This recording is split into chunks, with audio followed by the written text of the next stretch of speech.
NEET का बवाल थमता नजर नहीं आ रहा है। ऑलरेडी सुप्रीम कोर्ट ने एक संज्ञान लेकर के एक फैसला सुनाया है जिसमें 23 जून को वो सारे 1563 स्टूडेंट जिसको एनटीए क्लेम कर रहा है कि ग्रेस दिया गया है, उनको दोबारा से नीट री एग्जामिनेशन देने के लिए कहा गया है।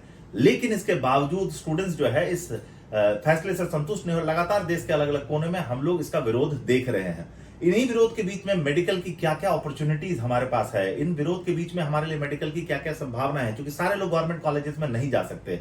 ये विरोध उनके लिए बहुत स्वाभाविक है जिनको अपने मन मुताबिक गवर्नमेंट कॉलेजेस में नहीं एडमिशन मिल पा रहा। लेकिन ऐसे बहुत सारे स्टूडेंट्स हैं जो गवर्नमेंट कॉलेजेस में क्वालिफाई नहीं कर पाते और भारत में लिमिटेड कॉलेजेस के बीच में भारी भरकम फीस जो है वो भरने में असक्षम होते हैं। ऐसे स्टूडेंट्स को ही उनकी प्रॉब्लम्स से निदान देने के लिए आज हमारे पास देशभगत इंटरनेशनल यूनिवर्सिटी अमेरिका से हमारे बीच में डायरेक्टर अनुन मलिक सर बैठे हुए हैं। तो स्वागत करूंगा सर अनुन मलिक सर, जनरेशन शिक्षा समाधान के यूट्यूब प्लेटफॉर्म पे। देशभगत यूनिवर्सिटी जो कि आज किसी पहचान की आवश्यकता नहीं है, 1972 का बहुत ही पुराना ग्रुप है। ये लगभग 50 साल के आसपास इस ग्रुप को हो चुके हैं और आज इस ग्रुप में लगभग 200 से ज्यादा कोर्सेज पढ़ाए जाते हैं। पंजाब के मंडी गोविंदपुर में स्टैब्लिश है कॉलेज। बेसिकली अगर देखा जाए तो बीटेक, फार्मेसी, बीडीएस, बीएमएस जैसे पॉपुलर और कैरियर ओरिएंटेड कोर्सेज जो है जो आज इस यूनिवर्सिटीज में आज पढ़ाए जाते हैं। लेकिन आज हम लोग बात देशभगत यूनिवर्सिटी पंजाब के बारे में नहीं, उनके international campus Desh Bhagat universities Americas के बारे में करेंगे। फॉर्मली इसकी बात अगर हम करें तो फॉर्मली ये सेंट टेरेसा यूनिवर्सिटी के नाम से जाना जाता था, जो कि कैरेबियन आइलैंड में स्टैब्लिश है। कैसे ये यूनिवर्सिटी जो है यहाँ के स्टूडेंट्स के लिए नई संभावनाएं, नई अपॉर्चुनिटीज लेकर के आ रहा है। क्यों देशभगत यूनिवर्सिटी अमेरिका को स्टूडेंट्स को चुनना चाहिए, कैसे वो मेडिकल के क्षेत्र में उनके लिए नई संभावनाएं लेकर के आएगा, क्या कोर्स करिकुलम है उनके पास, क्या वहां से पढ़ने के बाद उनके लिए कैरियर अपॉर्चुनिटीज होंगी, इंडिया में वो कैसे प्रैक्टिस कर पाएंगे। ऐसे ढेरों सवाल होते हैं जब कभी भी हम इंटरनेशनल एडमिशंस के बारे में सोचते हैं तो एक स्टूडेंट्स के दिमाग में होते हैं और लाजमी है उनके दिमाग में सवाल आने भी चाहिए, क्योंकि उनका बहुमूल्य समय और पैसा लगने वाला है। इन सारे सवालों के जवाब जो होंगे हम लोग ढूंढने की कोशिश करेंगे डायरेक्टर अरुण मलिक सर से, और ये देखने की कोशिश करेंगे कि कैसे देशभगत यूनिवर्सिटी जो है वो नीट पास स्टूडेंट्स के लिए, नीट एलिजिबल स्टूडेंट्स के लिए एक नई संभावनाएं 2024 में लेकर के आया है। तो चलिए सवालों का कुछ सिलसिला शुरू करते हैं और जानने की कोशिश करते हैं कि कैसे देशभगत यूनिवर्सिटीज अमेरिका जो है वो स्टूडेंट्स के लिए एक बेटर चॉइस हो सकती है। दोबारा से स्वागत है सर आपका। सर नमस्कार। तो नमस्कार। मैं सबसे पहले जनरेशन नेक्स्ट शिक्षा समाधान का यहाँ पे धन्यवाद करना चाहूँगा, जो एक नेशन वाइड जो इतना अच्छा वर्क कर रहे हैं, स्टूडेंट्स को कैरियर अपॉर्चुनिटीज़ के बारे में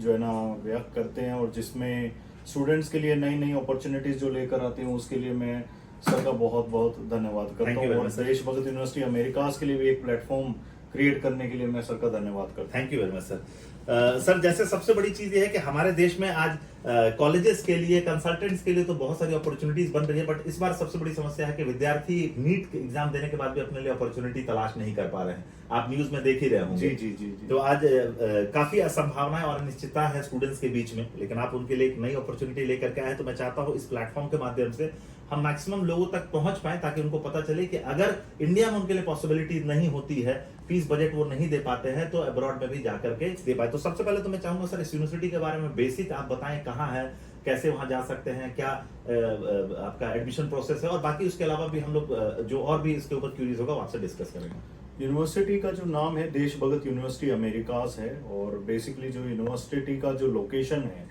वो Saint Vincent and the Grenadines, specifically Caribbean island, North American continent में जो है ये यूनिवर्सिटी एस्टेब्लिश है।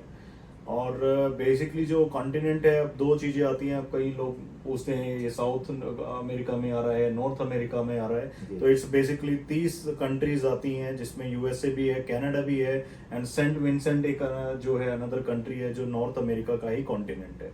तो 5 इयर्स का प्रोग्राम जो है देशभगत यूनिवर्सिटी अमेरिका स्टूडेंट्स के लिए ऑफर करता है। 5 इयर्स के साथ 1 ईयर का इंटर्नशिप प्रोग्राम जो है वो इंक्लूडेड है। सर एक्चुअली जो आपने सवाल पूछा ये एक्चुअली में सवाल सबके लिए लाजमी है, क्योंकि south America, north America, Caribbean अभी तक हम लोग भी सुन ही पाए हैं, गए नहीं है देखने के लिए। तो नेचुरली जो स्टूडेंट्स पहली बार बाहर जाएंगे उनके लिए एक सवाल रहता ही है, और हमें उम्मीद है कि हम लोग भी जल्दी कैंपस को विजिट करेंगे और ताकि ज्यादा और बेटर इन्फॉर्मेशन बता सके। सर अगर देशभगत जो यूनिवर्सिटी है वो जैसे आज बहुत सारी अपॉर्चुनिटीज है स्टूडेंट्स के पास, जब वो एमबीबीएस कंप्लीट करता है या नीट में क्वालिफाई करता है तो उसके पास नियर बाय में भी बहुत सारे, नेपाल है, बांग्लादेश है, बहुत सारे नियर बाय में और भी कंट्रीज हैं, यूक्रेन भी पहले बहुत पॉपुलर होता था, रशिया है जहाँ कम फीस बजट है।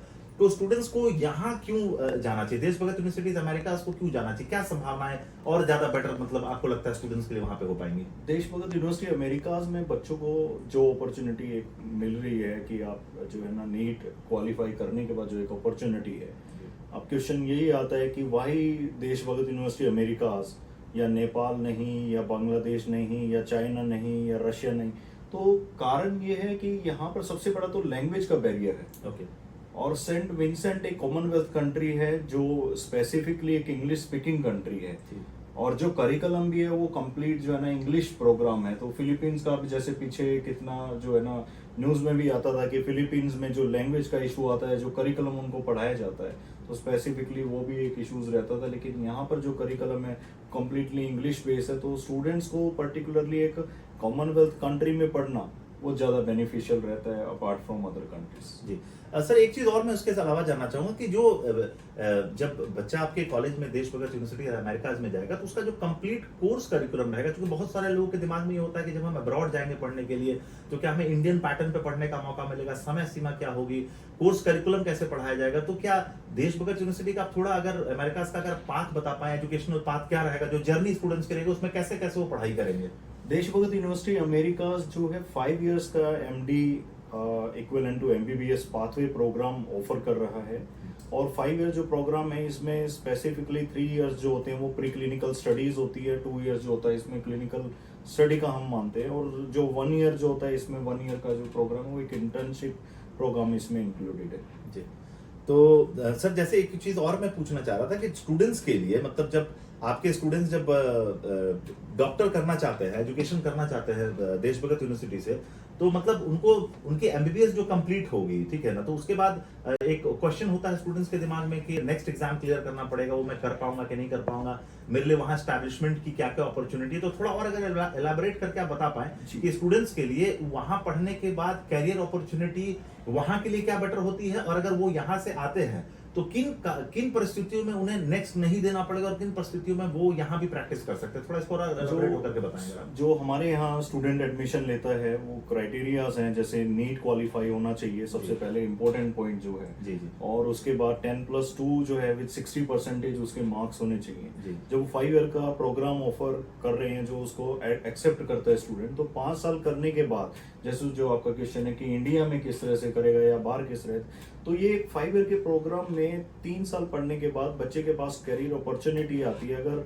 मेडिकल लाइसेंसर एग्जाम्स हैं कुछ कंट्रीज के, जैसे यूनाइटेड स्टेट का मेडिकल लाइसेंसर एग्जाम है या यूनाइटेड किंगडम का मेडिकल लाइसेंसर एग्जाम है, अगर वो स्टूडेंट उनको क्रैक करता है तो उसके पास अपॉर्चुनिटी है कि वो पाथवे प्रोग्राम लेकर अपना clinical rotation 4th and 5th year उन कंट्रीज में डेस्टिनेशन हॉस्पिटल्स में जाकर अपना कंप्लीट कर सकता है। और फर्दर मेडिकल लाइसेंसर एग्जाम जैसे यूनाइटेड स्टेट का अगर स्टेप 2 क्लियर करता है तो वो रेजिडेंसी उसको ले सकता है वहाँ पे, और 3 to 7 ईयर्स जो है ना वहाँ प्रैक्टिस करके फर्दर जो है स्टेप 3 और he can become physician, US के अंदर फिजिशियन हो सकता है और उसके बाद इंडिया में भी प्रैक्टिस कर सकता है। अगर United state medical licensor exam या कोई medical licensor exam students clear नहीं कर पा रहा है तो सेंट विंसेंट एंड ग्रेनाडाइंस में जो हमारे हॉस्पिटल्स हैं वहां पर जो है अपना कंप्लीट करेगा क्लिनिकल रोटेशन, 4th और 5th ईयर कंप्लीट करेगा, उसके बाद 1 ईयर का इंटर्नशिप कंप्लीट करेगा और फिर इंडिया में आकर जो है ना वो स्क्रीनिंग जो टेस्ट है नेक्स्ट जो अभी इम्प्लीमेंट होने वाला है, तो नेक्स्ट को कंप्लीट करने के बाद इंडिया में भी जो है ना वो प्रैक्टिस कर सकता है। ओके सर, एक चीज और, जो एक बजट बहुत बड़ा कंसर्न है इंडिया में, आप समझते होंगे, क्योंकि जो गैप है स्टूडेंट्स का लगभग 23 लाख 24 लाख के आसपास बच्चे इस साल अपियर हुए हैं एमबीबीएस के एंट्रेंस एग्जामिनेशन, लगभग 13 लाख के आसपास बच्चे क्वालिफाई किए हैं। और अगर आप कॉलेजेस की बात करें तो लगभग 1,06,000 सीट्स हमारे पास पहले से थी। अगर नई जो कॉलेजेस ने 112 कॉलेजेस ने जो अप्लाई किया हुआ है, अगर उन सबको गवर्नमेंट और प्राइवेट के नए एफिलिएशन भी आ जाए और साथ साथ अगर उनकी सीटें भी बढ़ जाए तो 1,17,000 के आसपास सीट होगी। 27,000 बीडीएस की सीट और सब बीएचएमएस बीयूएमएस सबकी सीट्स अगर मिला दे तो भी जाकर के हमारे पास लगभग 2 लाख के आसपास सीट्स हैं। तो बहुत सारे बड़ा मॉब है जो एलिजिबल स्टूडेंट्स का है जिनको एमबीबीएस में एडमिशन नहीं मिल पाता या इससे जुड़े हुए किसी कोर्स में एडमिशन नहीं मिल पाता। एक तो उसका रीजन होता है सीट्स की अवेलेबिलिटी ना होना, दूसरा एक बहुत बड़ा रीजन है फाइनेंस। तो उसके चलते लोग नियर बाई के कंट्रीज में मूव करते हैं जहां पे फीस बहुत कम है। रशिया बहुत कम है, यूक्रेन में पहले बहुत कम था, खैर वो तो अभी फिलहाल हालात वहां ऐसे नहीं है कि बच्चे जा पाए। और इसके अलावा आपका नेपाल हो गया या फिर बांग्लादेश बहुत सस्ता पड़ता है। तो सर अपने कंट्री का फीस स्ट्रक्चर थोड़ा क्या हो सकता है, ये मेरे को थोड़ा सा गाइड करें और स्टूडेंट्स को गाइड करें। और इसके अलावा अगर फीस कम या ज्यादा है तो उसका डिफरेंशियल क्या है, क्या बेनिफिट है, अगर वो या ज्यादा पे कर रहा है तो भी क्या एडिशनल बेनिफिट उसको मिलता है, थोड़ा अगर इसके ऊपर और बेटर आप बता पाएं। अभी जितना हम देखते हैं कि मैंने बीच में भी डिस्कस किया कि कुछ मेडिकल लाइसेंसर एग्जाम्स होते हैं जी। तो मेडिकल लाइसेंसर एग्जाम क्लियर करने के लिए आपको उस तरह का जो है एक प्रोफेशनल और एक्सपीरियंस वेल वर्स्ड फैकल्टी जो है ना प्रोवाइड करना एमबीबीएस स्टूडेंट्स के लिए वो बड़ा इंपॉर्टेंट है। Correct. तो यहाँ पर हमारे पास वेल वर्स्ड एक्सपीरियंस फैकल्टी है जो मेडिकल लाइसेंसर एग्जाम्स को क्लियर करवाने में क्वालिफाई कराने में काफी जो है ना उनको हेल्पफुल रहेगी। इसलिए एक पॉइंट आता है कि देशभगत यूनिवर्सिटी अमेरिका स्पेसिफिकली वहाँ का जो करिकुलम हम जो इंडिया का करिकुलम है उसके मैचिंग उनको स्टडी कराते हैं। इससे इंडिया में आकर जो बच्चा कभी स्क्रीनिंग के लिए आएगा तो वो क्लियर कर सकता है। अब जो फीस का जो पॉइंट आप बात कर रहे हैं तो उस तरह की फैकल्टी प्रोवाइड हम कर रहे हैं। 20 लाख या 22 लाख का जो है वो एक नॉमिनल जो है उन्होंने फीस स्ट्रक्चर अपना यूनिवर्सिटीज ने रखा है।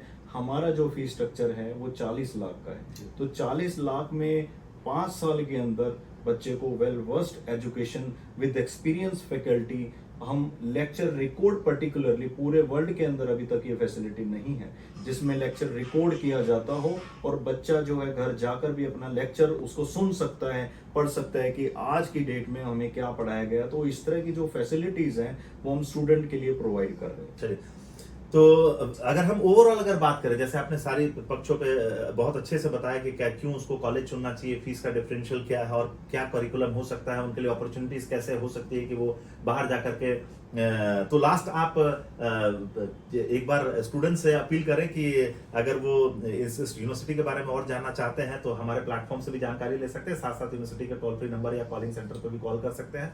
और अगर स्टूडेंट्स को लास्टली आप अगर कुछ बोलना चाहें इसके बारे में। स्टूडेंट्स के लिए यही है कि आप जब भी सिलेक्शन करें तो सोच समझकर यूनिवर्सिटी का सिलेक्शन करें। और एनएमसी की गाइडलाइंस है, नॉर्मली क्वेश्चन यही आता है कि एनएमसी किसी फॉरेन मेडिकल इंस्टीट्यूट को एंडोर्स करता है, कोई लिस्ट है तो एनएमसी कभी एंडोर्स नहीं करता है किसी लिस्ट को। नेशनल मेडिकल कमीशन की जो वेबसाइट है वहां पर जाकर आप पढ़ सकते हैं। They never endorse any list and Deshbhagat university enlisted in the world director of medical school which is formerly centre university, जो फेमर आईडी है वो भी गिवन है। आप ज्यादा इंफॉर्मेशन आप एडमिशंस के लिए, करियर काउंसलिंग के लिए देशभगत यूनिवर्सिटी अमेरिका के लिए जनरेशन नेक्स्ट शिक्षा समाधान है तो वहां पर आप लॉग इन करके वहां फेसबुक पेज है या सोशल मीडिया पेजेस हैं, वहां से भी इंफॉर्मेशन ले सकते हैं और ऑफिस भी आप विजिट कर सकते हैं। बहुत बहुत धन्यवाद सर। मैं एक बार फिर से धन्यवाद देना चाहूंगा डायरेक्टर अरुण मलिक सर का, जिन्होंने बहुत अच्छी तरीके से इस असमंजस के माहौल में नीट एस्पिरेंट्स के लिए एक नई संभावना और एक बेहतर कॉलेज के बारे में, अपॉर्चुनिटी के बारे में बातें की और कैसे उनके लिए बेहतर और कैरियर अपॉर्चुनिटी हो सकती है इसके बारे में पूरी जानकारी दी। अगर आप देशभगत यूनिवर्सिटी के इंडिया कैंपस और देशभगत यूनिवर्सिटी के अमेरिका के कैंपस के सारे कोर्स करिकुलम के बारे में, एडमिशन प्रोसेस के बारे में, फीस स्ट्रक्चर के बारे में, एलिजिबिलिटी के बारे में, स्कॉलरशिप प्रोग्राम के बारे में अगर कुछ जानना चाहते हैं तो आप जनरेशन शिक्षा समाधान के प्लेटफॉर्म पे दिए गए नंबर पर संपर्क कर सकते हैं। अगर आप नए हैं तो चैनल को सब्सक्राइब कर लीजिए और बेल आइकन को दबाना ना भूलें ताकि इसी तरह की और भी अपडेटेड इंफॉर्मेशन आपके पास आती रहे। और नीट एस्पिरेंट्स के लिए जैसे मैंने पहले बताया कि रैंक बेस्ड काउंसलिंग की व्यवस्था, जिसके अंतर्गत अलग अलग कैटेगरीज में नेशनल काउंसलिंग और स्टेट काउंसलिंग में रैंक बेस्ड काउंसलिंग के माध्यम से आपके बजट के अनुसार, आपके रैंक के अनुसार आपको एक बेस्ट मेडिकल कॉलेज में सिलेक्शन देने में सहायता का काम जो जनरेशन शिक्षा समाधान करता है। तो बहुत बहुत धन्यवाद सर आपका हमारे इस प्लेटफॉर्म पे आने के लिए और बहुत बहुत धन्यवाद आप सारे दर्शकों का भी। Thank you very much.